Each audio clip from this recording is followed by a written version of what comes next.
നമസ്കാരം. The deep ഡൈവിലേക്ക് സ്വാഗതം. ഇന്ന് നമ്മൾ ചർച്ച ചെയ്യുന്നത് ഇംഗ്ലീഷ് കവി ജോൺ കീറ്റ്സിനെക്കുറിച്ചാണ്. വെറും 25 വയസ്സുവരെ മാത്രം ജീവിച്ചൊരു പ്രതിഭ. കീറ്റ്സിനെക്കുറിച്ച് നമ്മൾ ഓർക്കുമ്പോൾ മനസ്സിലേക്ക് വരുന്നത് എന്താണ്? പ്രണയം, പൂക്കൾ, അങ്ങനെയുള്ള റൊമാൻറ്റിക് കവിതകൾ. പക്ഷേ നിങ്ങൾ തന്ന ഉറവിടങ്ങളിലെ ആദ്യത്തെ പോയിന്റ് തന്നെ എന്നെ ശരിക്കും ഞെട്ടിച്ചു. ഏതാണത്? അദ്ദേഹം ഒരു സർജനായിരുന്നു എന്നത്. അതും അനസ്തീഷ്യ പോലും ഇല്ലാതിരുന്ന ഒരു കാലത്ത്. അതെ, അവിടെയാണ് നമ്മൾ തുടങ്ങേണ്ടത്. അല്ലേ? കാരണം ആ ഇതിഹാസ കവിതകൾക്ക് പിന്നിലെ മനുഷ്യനെ മനസ്സിലാക്കാനുള്ള ഒരു താക്കോൽ അവിടെയാണ്. ഇതിനൊരു ദുരന്ത കഥയായി മാത്രം കാണരുത്. തീർച്ചയായും ദുരന്തമുണ്ട്. പക്ഷെ അതിനപ്പുറം ഇത് അവിശ്വസനീയമായ ഒരു അതിജീവനത്തിന്റെയും സർഗാത്മകതയുടെയും കഥ കൂടിയാണ്. ശരിയാണ്. എല്ലാം എങ്ങനെ ആ അനശ്വരമായ കലയെ രൂപപ്പെടുത്തി എന്ന് നമുക്കൊന്ന് ആഴത്തിൽ പരിശോധിക്കാം. ശരി. അപ്പോൾ നമുക്ക് ആ ഓപ്പറേഷൻ തിയേറ്ററിൽ നിന്ന് തന്നെ തുടങ്ങാം. ഒരു ലൈസൻസ് ഉള്ള അപ്പോത്തിക്കരി സർജൻ. അതെ, ഇന്നത്തെ കാലത്ത് അത് സങ്കല്പിക്കാൻ പോലും പ്രയാസമാണ്. മുറിവുകൾ വെച്ച് കെട്ടുക, ഒടിഞ്ഞ എല്ലുകൾ നേരെയാക്കുക, രോഗികളുടെ നിലവിളികൾക്കിടയിൽ നിന്ന് ശസ്ത്രക്രിയ ചെയ്യുക. മനുഷ്യന്റെ വേദന ഇത്ര അടുത്ത് കണ്ട ഒരാൾക്ക് എങ്ങനെയാണ് സൗന്ദര്യത്തെക്കുറിച്ച് ഇത്ര മനോഹരമായി എഴുതാൻ കഴിഞ്ഞത്? അതൊരു മികച്ച ചോദ്യമാണ്. യഥാർത്ഥത്തിൽ അദ്ദേഹം സൗന്ദര്യത്തെക്കുറിച്ച് എഴുതിയത് ഈ വേദന കണ്ടതുകൊണ്ടാണ്. ഓ, അങ്ങനെയാണോ? രണ്ടും ഗംഭീരമുള്ള ഒരു സംഘർഷം അദ്ദേഹത്തിന്റെ എല്ലാ കവിതകളിലും നമുക്ക് കാണാൻ പറ്റും. നിങ്ങൾ നോക്കൂ, ഒരു സർജൻ എന്ന നിലയിൽ മനുഷ്യ ശരീരം എത്രത്തോളം ദുർബലമാണെന്നും രോഗത്തിനും മരണത്തിനും എത്ര പെട്ടെന്ന് കീഴടങ്ങുമെന്നും അദ്ദേഹത്തിന് നേരിട്ടറിയാമായിരുന്നു. ശരിയാണ്. ഈ അനുഭവം അദ്ദേഹത്തിന്റെ കവിതകളിലെ ബിംബങ്ങളെ വരെ സ്വാധീനിച്ചിട്ടുണ്ട്. ഒരു ഉദാഹരണം പറയാമോ? അദ്ദേഹത്തിന്റെ ആ മെഡിക്കൽ പശ്ചാത്തലം കവിതയിൽ നേരിട്ട് കാണാൻ കഴിയുന്ന എവിടെയെങ്കിലും? തീർച്ചയായും. നമുക്ക് ഓഡ് ടു എ നൈറ്റിംഗേൽ എന്ന കവിത തന്നെ എടുക്കാം. പ്രശസ്തമായ കവിതയാണത്. അതിൽ മനുഷ്യന്റെ അവസ്ഥയെക്കുറിച്ച് പറയുന്നൊരു വരിയുണ്ട്. Here where men sit and here each other groan, where palsy shakes a few sad last grey hairs, where youth grows pale and spectre thin and dies. കേട്ടിട്ടുണ്ട്. ഇതിലെ ആ പനി, വിറയൽ, വിളറി മെലിഞ്ഞു മരിക്കുന്നതൊക്കെ അതൊക്കെ ഒരു ഡോക്ടർക്ക് മാത്രം തിരിച്ചറിയാൻ കഴിയുന്ന രോഗത്തിന്റെ ശാരീരികമായ ലക്ഷണങ്ങളാണല്ലേ? ശരിയാണ്. ഒരു സാധാരണ കവിയുടെ ഭാവനയിൽ നിന്ന് വരുന്ന വാക്കുകളല്ല അത്. അതെന്നെ. അതുപോലെ മനുഷ്യ ശരീരം ക്ഷയിക്കുന്നതിനെക്കുറിച്ചുള്ള അദ്ദേഹത്തിന്റെ പല വർണ്ണനകളിലും ഒരു സർജന്റെ നിരീക്ഷണ പാടവം നമുക്ക് കാണാം. അത് കേവലം ഒരു ഭാവനയല്ല, ശരീരശാസ്ത്രമറിയുന്ന ഒരാളുടെ കൃത്യതയാണ്. അവിശ്വസനീയം. അപ്പോ ഈ സുരക്ഷിതമായ മെഡിക്കൽ ജോലി ഉപേക്ഷിച്ച് കവിതയുടെ അനിശ്ചിതത്വത്തിലേക്ക് അതിലേക്കിറങ്ങിത്തിരിക്കാൻ അദ്ദേഹത്തെ പ്രേരിപ്പിച്ചതെന്തായിരിക്കും? അതും 21-ാം വയസ്സിൽ. അതൊരു ഭ്രാന്തമായ തീരുമാനമായിരുന്നില്ലേ? പുറത്തുനിന്ന് നോക്കുമ്പോ അതെ. അല്ലേ? ആ തീരുമാനത്തിൽ ദേഷ്യം വന്ന അദ്ദേഹത്തിന്റെ രക്ഷാകർത്താവ് സാമ്പത്തിക സഹായം നിർത്തിക്കളഞ്ഞു. അതോടെ കീറ്റ്സ് ദാരിദ്ര്യത്തിലായി. പക്ഷേ അദ്ദേഹത്തിന് വ്യക്തമായൊരു കാഴ്ചപ്പാടുണ്ടായിരുന്നു. കാവ്യാത്മക സ്വഭാവം, അതായത് പൊയറ്റിക്കൽ ക്യാരക്ടർ എന്നായിരുന്നു അദ്ദേഹം അതിനെ വിളിച്ചത്. എന്താണത്? ഒരു യഥാർത്ഥ കവിക്ക് സ്വന്തമായ ഒരു വ്യക്തിത്വമില്ല, അല്ലെങ്കിൽ ഉണ്ടാകരുത് എന്നായിരുന്നു അദ്ദേഹത്തിന്റെ വിശ്വാസം. അതൊരു രസകരമായ ആശയമാണല്ലോ. പക്ഷെ അതിലൊരു അപകടമില്ലേ? സ്വന്തമായൊരു വ്യക്തിത്വമില്ലാത്ത അവസ്ഥ ഒരു കലാകാരന് നല്ലതാണോ? ആ ചോദ്യം പ്രസക്തമാണ്. കീറ്റ്സ് ഉദ്ദേശിച്ചത് കവി ഒരു ശൂന്യമായ പാത്രം പോലെയാകണം എന്നാണ്. ഒരു ശൂന്യമായ പാത്രമോ? അതെ. ലോകത്തിലെ എല്ലാ അനുഭവങ്ങളും, നല്ലതും ചീത്തയും, അതിൽ വന്ന് നിറയണം. ഒരു കുരുവിയുടെ സന്തോഷമോ ഒരു ബില്യാർഡ് പന്തിന്റെ ചലനമോ എന്തിന്റെയും സത്തയിലേക്ക് ഇറങ്ങിച്ചെന്ന് അത് അനുഭവിച്ചറിയാൻ കവിക്ക് കഴിയണം. താനെന്ന ഭാവം ഇല്ലാതാകുമ്പോഴാണ് യഥാർത്ഥ കലയുണ്ടാകുന്നത് എന്നായിരുന്നു അദ്ദേഹത്തിന്റെ വിശ്വാസം. അപ്പോ അതൊരു തരം സ്വയമില്ലാതാക്കലാണ്. ശരിയാണ്.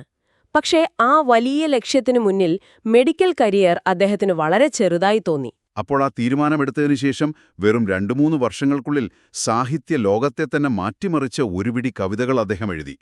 1819 എന്ന വർഷം അദ്ദേഹത്തിന്റെ ജീവിതത്തിലെ അത്ഭുത വർഷം എന്നാണ് അറിയപ്പെടുന്നത്. അതെന്നെ.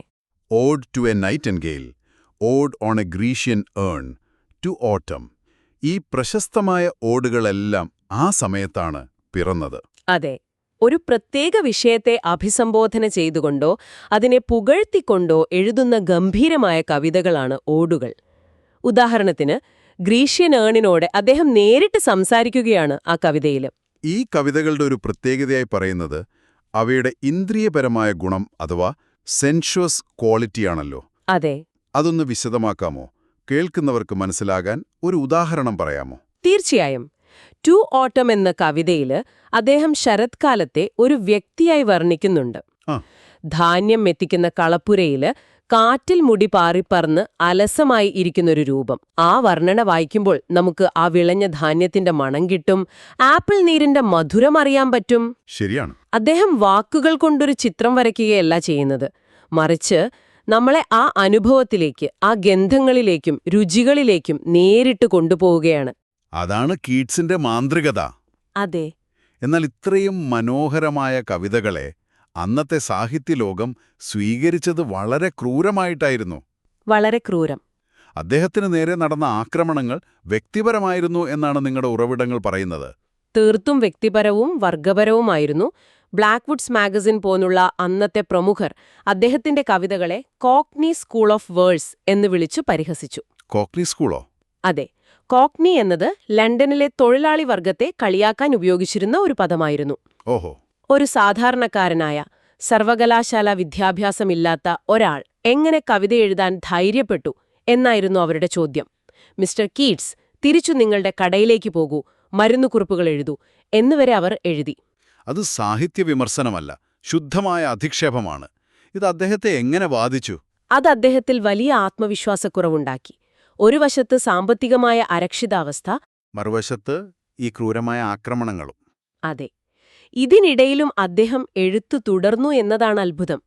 ഒരുപക്ഷേ ഈ വേദനകൾ അദ്ദേഹത്തിന്റെ കവിതകൾക്ക് കൂടുതൽ ആഴം നൽകിയിരിക്കാം. അപ്പോൾ ഒരു വശത്ത് സാഹിത്യലോകം അദ്ദേഹത്തെ ഇങ്ങനെ വർഗപരമായി ആക്രമിക്കുമ്പോൾ, മറുവശത്ത് അദ്ദേഹത്തിന്റെ വ്യക്തിജീവിതവും അത്ര സുഖകരമായിരുന്നില്ല, അല്ലേ? അല്ല. അവിടെയാണ് ഫാനി ബ്രോണിന്റെ കടന്നുവരവ്. അതെ. ഫാനി ബ്രൂണുമായുള്ള അദ്ദേഹത്തിന്റെ പ്രണയം തീവ്രവും അതേസമയം സംഘർഷഭരിതവുമായിരുന്നു. എന്തായിരുന്നു ആ സംഘർഷം? കീറ്റ്സ് ദരിദ്രനായിരുന്നു.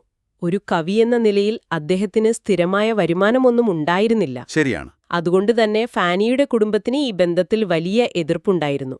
വിവാഹം കഴിക്കാൻ സാധിക്കുമോ എന്നുപോലും ഉറപ്പില്ലാത്തൊരവസ്ഥ. ഫാനിക്കുള്ള അദ്ദേഹത്തിന്റെ പ്രണയലേഖനങ്ങൾ വളരെ പ്രശസ്തമാണല്ലോ. അതിലെന്താണ് ഇത്ര പ്രത്യേകത? ആ കത്തുകൾ വായിക്കുമ്പോൾ നമുക്ക് കീറ്റ്സൻ എന്ന മനുഷ്യനെ കാണാം. അതിൽ ഭ്രാന്തമായ സ്നേഹമുണ്ട്, അസൂയയുണ്ട്, തനിക്കവളെ നഷ്ടപ്പെടുമോ എന്ന ഭയമുണ്ട്, പൂർണ്ണമായ സമർപ്പണമുണ്ട്. പക്ഷേ ഇതിനെ നമ്മൾ മറ്റൊരു കാര്യവുമായി ചേർത്ത് വായിക്കണം. എന്താണത്? ഈ കത്തുകൾ എഴുതുന്ന സമയത്ത് അദ്ദേഹത്തിന്റെ അമ്മയെയും സഹോദരൻ ടോമിനെയും കൊന്ന അതേ രോഗം. ക്ഷയരോഗം. അതെ, ക്ഷയരോഗം അദ്ദേഹത്തെയും കാർന്നു തിന്നാൻ തുടങ്ങിയിരുന്നു. തന്റെ പ്രണയത്തിന്റെയും ജീവിതത്തിന്റെയും അവസാന നാളുകളിലാണ് താനെന്ന് അദ്ദേഹത്തിന് ഒരുപക്ഷെ അറിയാമായിരുന്നു. ഓ. അത് ആ കത്തുകളിലെ ഓരോ വാക്കിനും ഒരുതരം തീവ്രതയും ദൈന്യതയും നൽകുന്നുണ്ട്. തനിക്ക് ക്ഷയരോഗമാണെന്നും താൻ മരിക്കാൻ പോകുകയാണെന്നും അദ്ദേഹം തിരിച്ചറിഞ്ഞ ഒരു നിമിഷത്തെക്കുറിച്ച് ഉറവിടങ്ങളിൽ പറയുന്നുണ്ടല്ലോ. അതൊന്ന് വിശദീകരിക്കാമോ? അതൊരു വളരെ നാടകീയമായ നിമിഷമായിരുന്നു. 1820 ഒരു രാത്രി അദ്ദേഹം ചുമച്ചപ്പോൾ വായിൽ നിന്ന് രക്തം വന്നു. ദൈവമേ. ഒരു മെഡിക്കൽ വിദ്യാർത്ഥിയായിരുന്നതുകൊണ്ട് അദ്ദേഹത്തിന് കാര്യം മനസ്സിലായി. അദ്ദേഹം ശാന്തനായി തന്റെ സുഹൃത്തിനോട് പറഞ്ഞു, എനിക്ക് ആ രക്തത്തിന്റെ നിറമറിയാം. അത് ധമനികളിലെ രക്തമാണ്. എന്നിട്ട്? ആ രക്തത്തുള്ളി എന്റെ മരണവാറണ്ടാണ്. ഞാൻ മരിക്കണം. ക്ഷയരോഗം ശ്വാസകോശത്തെ കാർന്നു തിന്നുന്നതിന്റെ അവസാന ലക്ഷണമായിരുന്നു അത്. സ്വന്തം മരണവാറണ്ട് സ്വയം വായിക്കേണ്ടി വരുന്ന ഒരവസ്ഥ ഭയാനകം. അതിനുശേഷമുള്ള അദ്ദേഹത്തിന്റെ അവസാന നാളുകൾ വളരെ വേദനാജനകമായിരുന്നു. ഇംഗ്ലണ്ടിലെ തണുത്ത കാലാവസ്ഥ രോഗം വഷളാക്കുമെന്നതുകൊണ്ട് ഡോക്ടർമാർ അദ്ദേഹത്തെ ഇറ്റലിയിലെ റോമിലേക്കയച്ചു. അതൊരു അവസാനത്തെ പ്രതീക്ഷയായിരുന്നിരിക്കണം. അതെ, ഫാനിയെ ഇനി ഒരിക്കലും കാണില്ലെന്ന് ഉറപ്പിച്ചുകൊണ്ടാണ് അദ്ദേഹം ഇംഗ്ലണ്ട് വിട്ടത്. അയ്യോ. റോമിലെത്തിയപ്പോൾ അദ്ദേഹത്തിന്റെ അവസ്ഥ കൂടുതൽ മോശമായി. അന്നത്തെ പ്രാകൃതമായ ചികിത്സാരീതികൾ പ്രകാരം ഡോക്ടർമാർ അദ്ദേഹത്തിന്റെ ശരീരത്തിൽ നിന്ന് രക്തമൊഴുക്കിക്കളഞ്ഞു. വിശപ്പ് സഹിക്കാൻ കഴിയാത്തപ്പോഴും ഒരു കഷ്ണം ബ്രെഡും ഒരു ചെറിയ മീനും മാത്രം കഴിക്കാൻ നൽകി. റോമിൽ വെച്ചാണ് അദ്ദേഹം തന്റെ ശവകുടീരത്തിൽ എന്ത് എഴുതണമെന്നാവശ്യപ്പെട്ടതല്ലേ? അതെ. വെള്ളത്തിൽ പേരെഴുതിയവൻ ഇവിടെയുണ്ട്. Here lies one whose name was writ in water. എന്തൊരു ഹൃദയഭേദകമായ വരികളാണത്. ഒന്നാലോചിച്ചു നോക്കൂ. തന്റെ ജീവിതത്തിലെ ഏറ്റവും മികച്ച കവിതകൾ എഴുതിയ ഒരാൾ, സാഹിത്യ ചരിത്രത്തിൽ തന്റേതായ ഒരിടം സ്വപ്നം കണ്ട ഒരാൾ, മരണക്കിടക്കയിൽ വെച്ച് വിശ്വസിക്കുകയാണ് താൻ പൂർണ്ണമായും മറക്കപ്പെടുമെന്ന്. വെള്ളത്തിലെഴുതിയ പേരുപോലെ. അതെ, താനും തന്റെ കവിതകളും ഒരടയാളവും അവശേഷിപ്പിക്കാതെ മാഞ്ഞുപോകുമെന്ന്. അതിൽ പരം വലിയൊരു ദുരന്തമില്ല. 1821 ഫെബ്രുവരിയിൽ തന്റെ 25-ാം വയസ്സിൽ പ്രിയ സുഹൃത്ത് ജോസഫ് സെവേണിന്റെ കൈകളിൽ കിടന്നാണ് അദ്ദേഹം മരിച്ചത്. പക്ഷേ ചരിത്രം കാത്തുവെച്ചത് മറ്റൊന്നായിരുന്നു. അദ്ദേഹത്തിന്റെ പേര് വെള്ളത്തിലല്ല എഴുതപ്പെട്ടത്, മറിച്ച് കാലത്തിൽ കൊത്തിവെക്കുകയാണ് ചെയ്തത്. എങ്ങനെയാണ് ഈ മാറ്റം സംഭവിച്ചത്? അദ്ദേഹത്തിന്റെ മരണശേഷം ഒരു തലമുറയ്ക്കുള്ളിൽ തന്നെ കീറ്റ്സ് ഒരു ഇതിഹാസമായി വാഴ്ത്തപ്പെട്ടു. ടെന്നിസിനെപ്പോലുള്ള വിക്ടോറിയൻ കാലഘട്ടത്തിലെ കവികൾ അദ്ദേഹത്തെ ആരാധിച്ചു. അതിനെന്തായിരുന്നു കാരണം? ഇതിന് പ്രധാനമായും 2 കാരണങ്ങളുണ്ട്. ഒന്ന്, അദ്ദേഹത്തിന്റെ കവിതകളുടെ അസാധാരണമായ ഗുണമേന്മ ആളുകൾ പതിയെ തിരിച്ചറിഞ്ഞു. 2, അദ്ദേഹത്തിന്റെ സുഹൃത്തായ മറ്റൊരു പ്രശസ്ത കവി പേഴ്സി ബൈഷ് ഷെല്ലി ഒരു പ്രധാന പങ്കുവഹിച്ചു. ഷെല്ലിയോ? ഷെല്ലി എങ്ങനെയാണ് കീറ്റ്സിന്റെ പൈതൃകത്തെ സ്വാധീനിച്ചത്? കീറ്റ്സിന്റെ മരണശേഷം ഷെല്ലി അഡോണീസ് എന്ന പേരിൽ ഒരു വിലാപകാവ്യമെഴുതി. കേട്ടിട്ടുണ്ട്. അതിൽ ക്രൂരമായ വിമർശനങ്ങളാൽ ഹൃദയം തകർന്ന് മരിച്ചുപോയ ഒരു ദുർബലനായ അതിലോലനായ പ്രതിഭയായാണ് ഷെല്ലി കീറ്റ്സിനെ ചിത്രീകരിച്ചത്. ഓഹോ. ഈ ഒരു ചിത്രം ആളുകളുടെ മനസ്സിൽ പതിഞ്ഞു. അത് കീറ്റ്സിന് ഒരുപാട് സഹതാപം നേടിക്കൊടുത്തു, അദ്ദേഹത്തിന്റെ പ്രശസ്തി വർദ്ധിപ്പിച്ചു. പക്ഷേ അതൊരു മിഥ്യാധാരണ കൂടിയായിരുന്നു. അതെ, ഈ ഉറവിടങ്ങൾ പറയുന്നതും അതുതന്നെയാണ്. ശരിയാണ്. യഥാർത്ഥ കീറ്റ്സ് ഷെല്ലി ചിത്രീകരിച്ചതുപോലെ ദുർബലനായ ഒരു വ്യക്തിയായിരുന്നില്ല. അദ്ദേഹം ധൈര്യശാലിയും തമാശകൾ പറയുന്ന അതിമോഹിയായൊരു ചെറുപ്പക്കാരനായിരുന്നു. തീർച്ചയായും. മെഡിക്കൽ രംഗം പോലുള്ള ഒരു സുരക്ഷിത ജോലി ഉപേക്ഷിച്ച് കവിതയ്ക്കായി ഇറങ്ങിത്തിരിച്ച ആൾ ദുർബലനാകാൻ വഴിയില്ല. ഇല്ല. തന്നേക്കാൾ പ്രിവിലേജ്ഡായ നിരൂപകരുടെ ആക്രമണങ്ങളെ നേരിട്ടാൽ ദുർബലനല്ല. ശരിയാണ്. ഏതാനും വർഷങ്ങൾക്കുള്ളിൽ ഒരു ജീവിതകാലം മുഴുവൻ എഴുതാനുള്ളത്രയും മഹത്തായ കൃതികൾ രചിച്ചയാൾക്ക് അതിയായ ആത്മവിശ്വാസവും ലക്ഷ്യബോധവും ഉണ്ടായിരുന്നിരിക്കണം. ദുരന്തങ്ങൾ അദ്ദേഹത്തെ തളർത്തിയിരിക്കാം, പക്ഷെ തകർത്തില്ല. അതിജീവനത്തിന്റെ ശക്തിയാണ് അദ്ദേഹത്തിന്റെ കവിതകളിലും പ്രതിഫലിക്കുന്നത്. അതന്നെ. അപ്പോൾ ഈ ചെറിയ ജീവിതത്തിൽ നിന്നും വലിയ കവിതകളിൽ നിന്നും നമുക്ക് എന്താണ് മനസ്സിലാക്കാൻ കഴിയുന്നത്? എന്താണ് കീറ്റ്സിന്റെ നിലനിൽക്കുന്ന പ്രസക്തി? അദ്ദേഹത്തിന്റെ സ്വാധീനം ഇന്നും ശക്തമായി നിലനിൽക്കുന്നു. വേദനകൾക്കിടയിലും സൗന്ദര്യം കണ്ടെത്താനുള്ള മനുഷ്യന്റെ കഴിവിന്റെ ഏറ്റവും വലിയ തെളിവാണ് കീറ്റ്സിന്റെ ജീവിതവും കവിതകളും. ജീവിതം ക്ഷണികമാണെന്നും മരണം സുനിശ്ചിതമാണെന്നും അറിഞ്ഞുകൊണ്ട് തന്നെ കലയിലൂടെയും ഭാവനയിലൂടെയും അനശ്വരത നേടാൻ ശ്രമിച്ച ഒരാളായിരുന്നു അദ്ദേഹം. ദീർഘായുസ്സിലൂടെയല്ല, മറിച്ച് തന്റെ വാക്കുകളുടെ ഉദാത്തവും നിലനിൽക്കുന്നതുമായ സൗന്ദര്യത്തിലൂടെയാണ് അദ്ദേഹം ആഗ്രഹിച്ച അമർത്യത നേടിയത്. അതെ, അദ്ദേഹത്തിന്റെ ജീവിതം ചെറുതായിരുന്നെങ്കിലും അദ്ദേഹത്തിന്റെ കല കാലത്തെ അതിജീവിച്ചു. കീറ്റ്സിന്റെ കഥ നമ്മെ ഓർമ്മിപ്പിക്കുന്നത് 2 കാര്യങ്ങളാണ്. ഒന്ന്, വലിയ വേദനകളിൽ നിന്ന് മഹത്തായ സൗന്ദര്യമുണ്ടാകാം. 2, ഒരു ചെറിയ ജീവിതത്തിന് അനന്തമായ സ്വാധീനം ചെലുത്താൻ കഴിയും. നിങ്ങൾ ചിന്തിക്കാനായി ഒരു ചോദ്യം മുന്നോട്ട് വയ്ക്കുന്നു. കീറ്റ്സ് നേരിട്ട വർഗപരമായ ആക്രമണങ്ങളെക്കുറിച്ച് നമ്മൾ സംസാരിച്ചല്ലോ. അദ്ദേഹത്തിന്റെ പശ്ചാത്തലമായിരുന്നു അവർക്ക് പ്രശ്നം. അപ്പോൾ ഒരു ചോദ്യം അവശേഷിക്കുന്നു. അന്നത്തെ കാലത്തെ അംഗീകൃത ചട്ടക്കൂടുകളിൽ ഒതുങ്ങാത്തതുകൊണ്ട് മാത്രം സാധാരണ പശ്ചാത്തലങ്ങളിൽ നിന്നുള്ള എത്ര പ്രതിഭാധനരായ ശബ്ദങ്ങളെയാവാം ചരിത്രത്തിലുടനീളം നമ്മൾ കേൾക്കാതെ പോയത്?